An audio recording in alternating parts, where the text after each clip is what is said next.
Welcome to the Starfleet Leadership Academy, a Star Trek podcast told through the lens of leadership development. And now, here's your host, Jeff Akin. Welcome, everyone, and thank you for joining me today. This time, we get another Voyager episode. I realize we're just 16 episodes into this podcast, and this is only the fourth episode of Voyager that we've watched, but Janeway is really my front runner for Best Captain. Maybe not favorite, necessarily, but best. Now, I'm disqualifying Georgiou from consideration since she only lasted 2 episodes, but she was absolutely great in those. Janeway has nailed it each time so far. So let's see if that continues as we watch Season 4, Episode 22 of Voyager, Unforgettable. We start off with Voyager looking for more deuterium. This is going to be a theme for us for a while.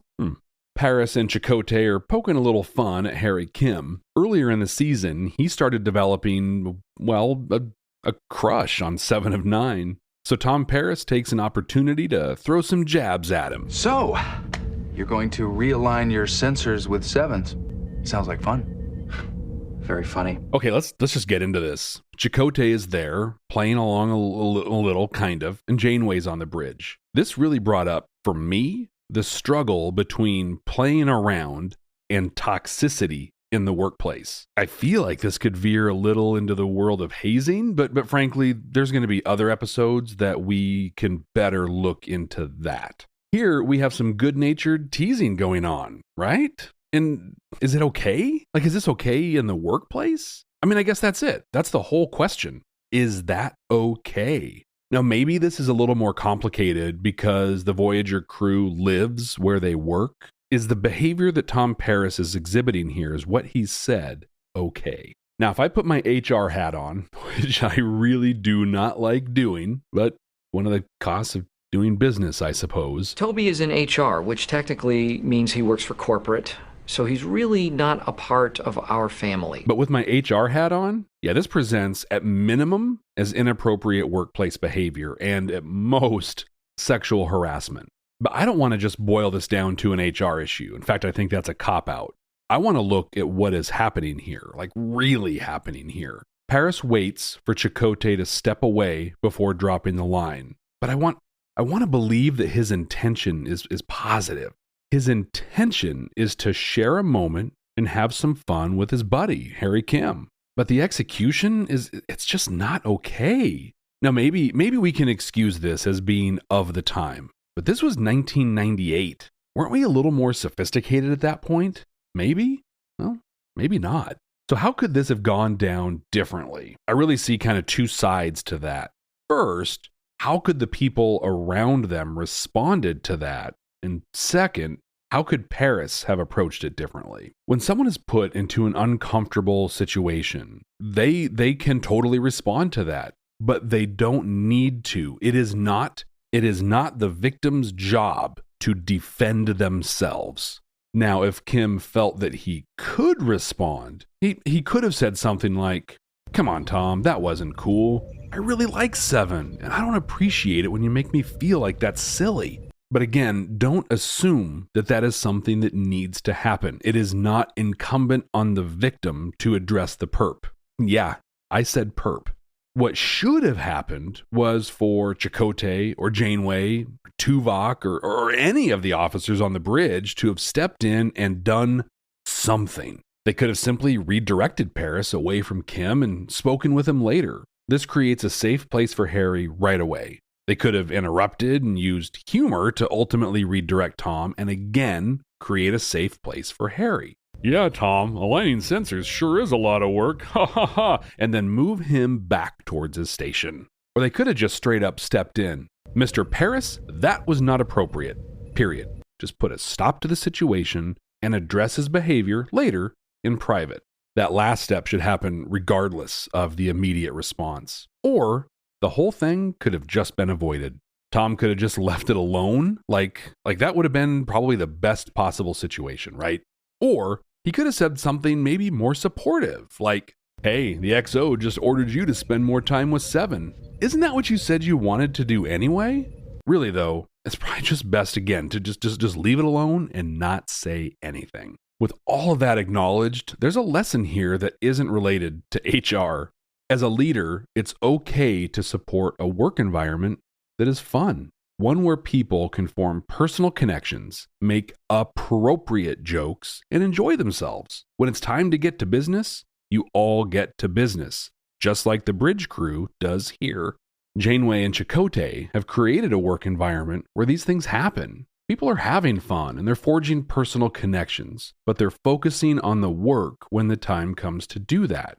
It'd just be great if the fun they were having was appropriate and supportive. Now, that fun is interrupted by two cloaked ships engaged in a battle with Voyager caught in the middle. One ship blows up, and the second hails Voyager specifically asking for Chakotay. Chakotay, please, I need your help. Nothing about this rings a bell for him. He doesn't know how this person could know who he was. I'm Tom. Henry. Marlon. Doug. Lucy. Hi. Oh, those are cool flip-flops. Where'd you get them? You like those? It's an interesting story. I was over in the North Shore the other day. Hi, I'm Tom. Their ship is failing under the damage from the battle, so Kim attempts to beam the person over, but he can't get a lock on her. Chakotay and an away team head over to mount a rescue. Even when they arrive, their tricorders and sensors are having a hard time registering this person, even though they can see her right there. Chakotay rescues her from under a bulkhead and they beam directly to sickbay. In sickbay, the mystery continues. Doctor scans her, but the data disappears immediately. But he's able to visually diagnose her and says that she'll eventually be okay. Janeway's there and begins to question her once she regains consciousness, but she immediately requests asylum. Please, I need asylum. Janeway doesn't immediately agree, but she does commit to hearing more and investigating her claims. This leaves Chakotay alone with her, and she seems very comforted by this. She has a warmth and relaxation level that hints at deep familiarity. Chakotay, though, is very much in Starfleet officer mode. He's friendly, but suspicious. He tries to learn more from her. She says that they've met before. She's a Remuran, and her name is Kellen. Remurans apparently emit a pheromone that causes other species to forget about them after a short time. They also block many technologies. Right, Lucy, these are your brain scans here. I'm afraid they show no improvement. The temporal lobe was severely damaged in the accident. But what we believe is the scar tissue here is impairing your ability to convert short-term memory into long-term memory while you sleep. They're a very insular species, and they don't allow people to leave their society. She says that about a month ago, she spent a few weeks on Voyager.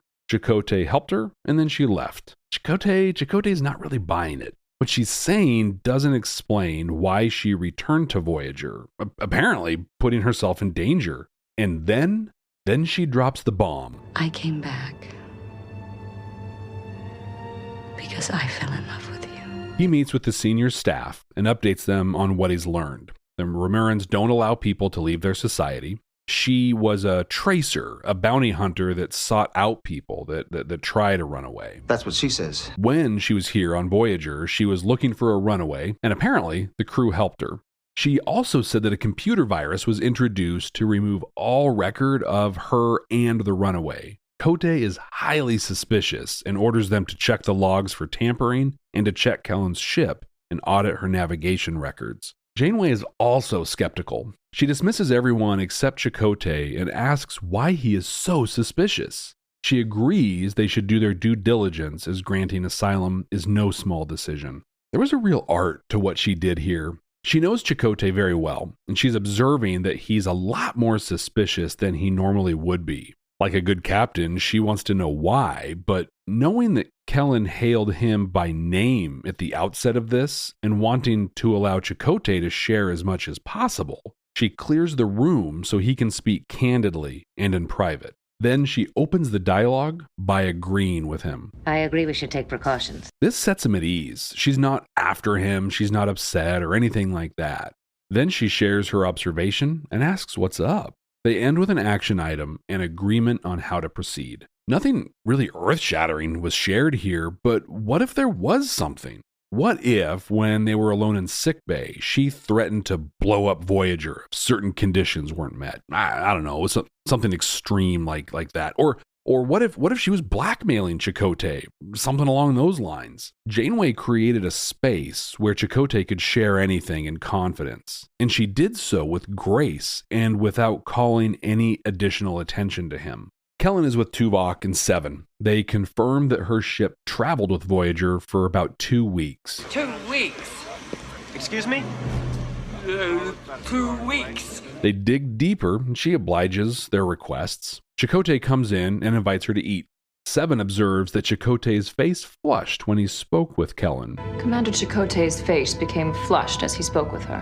What does that signify? You see, Seven has been Borg since she was 6 years old. She has a lot to learn about adult human interactions. This leads to some pretty fun moments throughout the rest of the series. Kellen and Chakotay get some food from Neelix. She seems to know a lot more about Chakotay than someone would in just 2 weeks. You hate carrots, fried food upsets your stomach, and you refuse to eat pudding because you think it's slimy. Despite that, Chakotay learns more about their past. They show this through some flashbacks. Now, I don't know much about Remurans, but their hair must grow at an alarming rate. In these flashbacks from like a month ago, her hair is like easily 3 inches shorter. As she tells the story, she keeps focusing on the relationship between them and Chakotay just wants the facts. And you keep trying to talk about your feelings. I'd rather you stick to the events, not the emotions surrounding them. He gets a little harsh and says their past relationship, real or not, didn't exist as far as he's concerned. Things start to get a little more intense, but then the meetup is interrupted as the tracers seem to have found Kellen and they're firing on Voyager. They're cloaked, and they have highly focused weapons that bypass their shields. Kellen modifies their sensors so they can detect the Remuran vessels. Janeway quietly puts Chakotay on the spot. She says that if they fire on them, they're granting asylum. This is the moment, Chakotay. Either we give her up, or we fire back. Which one is it? Fire. Right there, she lets Chakotay make the call. He says to grant asylum, so she fires on the ships, targeting their weapons. It's a success, and the ships retreat. Another great and subtle moment from Janeway. She's good one way or another. Grant asylum and fire, or don't and hand her over. She assigned Chakotay to investigate Kellen's claims and trusts that he's done so. She allows him to make the call and immediately takes action based on his assessment. Kellen thanks them, but lets them know the conflict is not over. Tracers are not going to give up. Janeway, though, sticks to her word. Kellen and Chakotay go to permanently modify the sensors so they'll be able to detect their ships when they come back for her. Later on, Chakotay stops by Neelix's to get some tea or something to help him relax. Neelix settles into the Guinan role here. He says it's clear that Kellen has feelings for him. Does he have feelings for her? He asks if it's Kellen that Chakotay doesn't trust, or is it himself? Does he not trust his feelings? Pondering the advice in his quarters, Chakotay answers the door and invites Kellen in. She lays it out. She came back for Chakotay. She wants a relationship with him. If he doesn't want one, she'll turn herself into the tracers. She doesn't want to put the ship at risk unnecessarily. So please be honest. If you feel nothing for me, just tell me, and I'll leave. And he asks her to stay. Chakotay's walking down the corridor with Tuvok, who's trying out his comedy chops. She's a trained expert in weaponry, surveillance, fighting skills. Any idea where she might fit in? All the qualities you mentioned would help in defending Neelix against the periodic wrath of the crew. He suggests Kellen join his security detail due to her experience. Tuvok agrees and assigns her to work with Kim and Seven working on a defense against the Remurans' weapons. The trio come up with a strategy and approach to mounted defense, scattering the proton beams. When Kellen heads out to review their findings, Seven observes that her face flushed when Kim mentioned Chakotay. This leads to one of the best exchanges in all of Star Trek as Harry Kim tries to explain to Seven of Nine why getting to know someone before the act of procreation is a good idea. Explain. It's usually considered a good idea if two people get to know each other a little before they become intimate. Why is that? Because it's more comfortable. You spend some time together, you laugh, you talk. That makes it easier to get closer. But the end result is the same, is it not? Well, I guess so. Then I fail to see what is accomplished by all the talk. Seven, if you don't get it, then I can't explain it to you. Obviously. So good. Kellen's getting paranoid and she comes to Chakotay. As she's explaining her concerns, a tracer reveals himself and blasts her with a neurolytic emitter that will cause her to lose all of her recent memories. The tracer is non-combative and they take him to the brig. Kellen goes to sickbay and she asks Chakotay to do for her what she did for him, remind her of their relationship if she forgets him. In the brig, Chakotay crosses a line. He takes down the force field. He almost assaults the tracer. He wants to reverse the memory loss. The tracer, though, calmly explains that he doesn't know if it can be, and he reinforces that he is operating within the laws of his society. He basically says that once the memory loss is complete, he's really sure that Kellen will willingly return home. Chakotay goes to her quarters. She's polite, she's cordial, but she has no idea who he is. Do I know you? He explains that they're in love and that she should stay. She stays remarkably cool through this, but chooses to return with the tracer. Chakotay leaves her quarters, clearly hurt and heartbroken. After they leave, Chakotay's in the mess. He's got a pen and paper and is writing what all happened. He doesn't want to forget this time. He's struggling, but he's working his way through the loss. This leads to Neelix giving a pretty trite "love is a mystery" monologue. Commander, I don't think you can analyze love. It's the greatest mystery of all. Okay, maybe that wasn't fair of me. I'm sure somebody found his little speech touching. I'm just not that someone. The episode ends with Chakotay alone and finishing his journal. So this episode answers the question, what would it look like if two 12-year-old boys wrote an episode of Star Trek with a romantic relationship?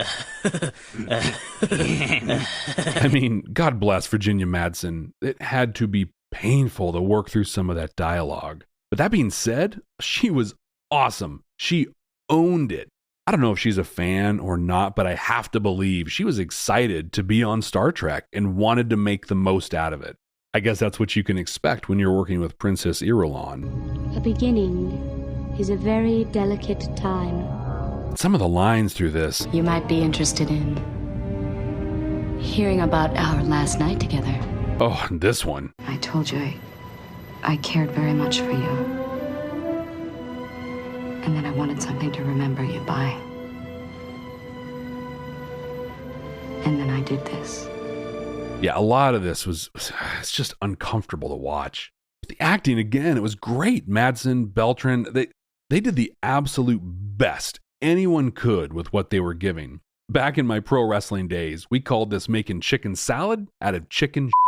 In the episode, they tease at an interesting society and culture. We have a strong and cohesive society because of our efforts to keep it that way. A few runaways among millions hardly indicates a problem. If there are so few, why not let them go? That would suggest that we don't care about them.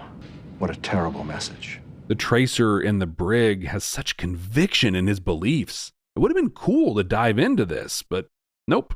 Instead, we got this. 7 of 9 is awesome. Such a cool concept for a character and played perfectly by Jerry Ryan. Her back and forth with Harry Kim is great. I actually rewatched that little scene, I think 3 times in a row. Voyager as a series is pretty infamous for mishandling the Chakotay character. Really enjoyed him in this episode, though, and that's mostly because Robert Beltran is great, and he really took advantage of a character-based episode that's focused on him. All in all, I'd say this episode is very poorly named. Change it to Forgettable, and that pretty much sums up how I feel about it. Command codes verified. I want to address a controversial topic that's related to the HR issue we brought up at the top of this episode. It's toxic masculinity. Shepard Bliss, a professor at John F. Kennedy University back in the late 80s, identified 5 behaviors that define toxic masculinity. Extreme self-reliance or the need to do everything on your own. Shame and avoidance of emotional expression. Extreme aspiration for physical, sexual, and intellectual dominance. Devaluation of women's opinions, bodies, and their sense of self. Condemning anything feminine within another man. Now, I'm a Gen Xer. I was born in the mid-70s. I grew up in the time of sticks and stones may break my bones, but words will never hurt me. But I was also young when society started to shift away from this mentality. Now, I say started to shift. Here we are decades later, and this is still the reality for a lot of people. Now, don't worry, I'm not going to do a whole episode on this topic. Frankly, I don't have the qualifications to do so. But I want to touch on 2 of the 5 behaviors that are in Shepard Bliss's list. In this episode, we saw the 4th behavior, devaluing a woman's body, when Tom Paris was poking fun at Harry Kim. If Tom respected Seven and respected the dignity of her body and her sense of self, he wouldn't have made the comment he did. I mean, it is that simple. The other one I want to touch on wasn't really shown in this episode, but I think it's one that we all run into constantly. That extreme aspiration for dominance. We see this often in the workplace, sometimes in our families, and constantly in politics. I'm going to tell a little bit of my story and my approach and what the difference between someone aspiring for dominance looks like and, well, me. I worked with a very large company, about 10,000 employees across nearly 200 locations. One of the people I worked with is absolutely brilliant. I'd say he's one of the smartest people I've ever known. His work experience and his most recent role are focused on policy, regulation. He isn't leading teams, but he flexes his intellectual muscles to benefit the organization. But for a short time, he did lead a team. He was given an upper management position for one of the more complicated programs that we had. This program has a very unique customer base that tends to be extremely engaged and very vocal with their opinions. During the time he was in a leadership role, our market penetration dropped dramatically, and the customers that did stick around were angry, and they were telling the world about it. What was interesting, though, was that he thought that the customers were the problem. They didn't understand what we were doing. They couldn't grasp our value proposition. They wouldn't take the time to comprehend our pricing. Our CAO, to whom he reported, saw things differently, though. In fact, he actually asked me to sit in on meetings and stakeholder customer interactions to get my opinion, to see if it validated what he was thinking. And yes, it did. What I observed was a person that refused to let anyone in the room even start to be an expert, even almost demonstrate an intellectual understanding. This was a person that could make a 30-minute meeting last 2 hours, and it was all them talking. It was all them showing everyone just how smart they were. Now, I wasn't a customer. I wasn't even really in the reporting chain with this person, and I was totally turned off by him. Had I been a customer, I would have walked after 1, maybe 2 interactions with him. When you're a leader, it's not your job to be the smartest person. It's your job to bring the smartest people together and enable them to work magic. So my approach, what makes me different from this person? Well, while they dominate a discussion and work to show everyone how smart they are, I tend to keep my mouth shut and I ask a lot of questions. Even if I know all the answers and all the data points behind them, I try to be the least intelligent person at the table. I see my job is to tee others up so they can deliver the winning response. Not only does this engender trust and loyalty on your team, but it also makes it clear that everyone is invited to the table. Everyone's input matters. So how does that story end? Well, no good deed ever goes unpunished, right? I was given leadership of that group for a while, long enough to recruit someone more long-term. In the 4-ish months it took to do that, I restored our market penetration. I improved customer engagement by doing exactly what I talked about. I kept my mouth closed except when asking questions. I let anyone else be the smartest person in the room, and it benefited everyone. All of this to say that toxic masculinity can come in all shapes and sizes and all experiences. If you pay attention to those 5 behaviors and actively work to counter them, you'll create a much more welcoming and inclusive work environment. Okay, one last piece on toxic masculinity, for this episode at least. Go onto YouTube and look up We Believe the Best Men Can Be. It's from Gillette. In January 2019, they put out a short video that encapsulates this beautifully. Well worth your time. In fact, let me play the audio for you. It's just under 2 minutes. Bullying. The Me Too movement against sexual harassment. Masculinity. Is this the best a man can get? Is it? We can't hide from it. Sexual harassment is taking over. It's been going on far too long. We can't laugh it off. Who's the daddy? What I actually think she's trying to say. Making the same old excuses. Boys will be boys. Boys will be boys. Boys will be boys. But something finally changed. Allegations regarding sexual assault and sexual harassment. But she says And there will be no going back. Because we believe in the best in men. Men need to hold other men accountable. Smile, sweetie. Come on. To say the right thing. To act the right way. Bro, not cool, not cool. Some already are. In ways big Yo, men, and small. I am strong. I am strong. But some is not enough. It's not how we treat each other, okay? Okay. Because the boys watching today will be the men of tomorrow.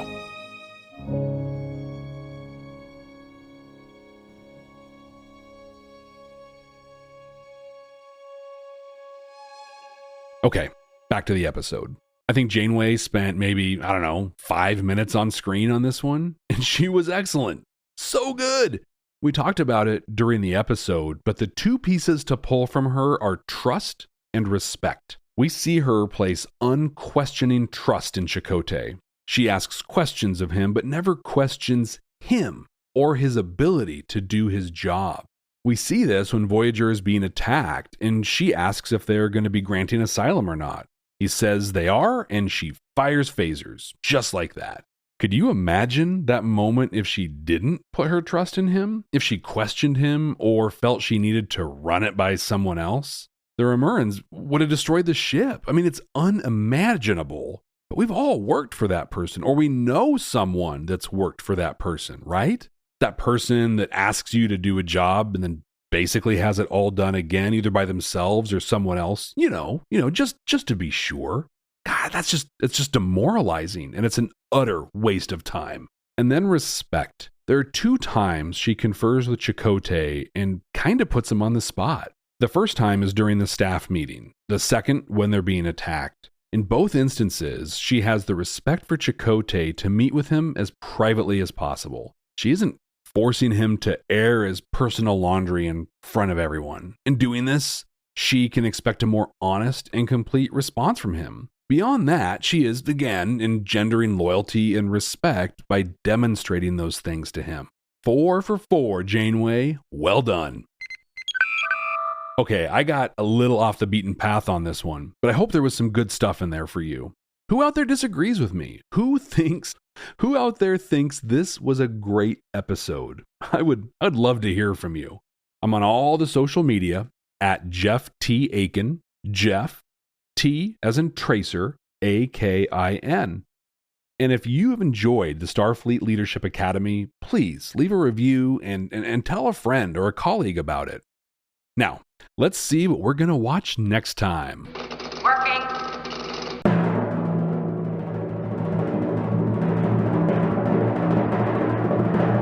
We're heading back to the start of it all, the first season of the original series, episode 20, The Alternative Factor, which is, well, it's an episode of Star Trek, and it's one that people have feelings about. Should be interesting. So until then, ex astra scientia.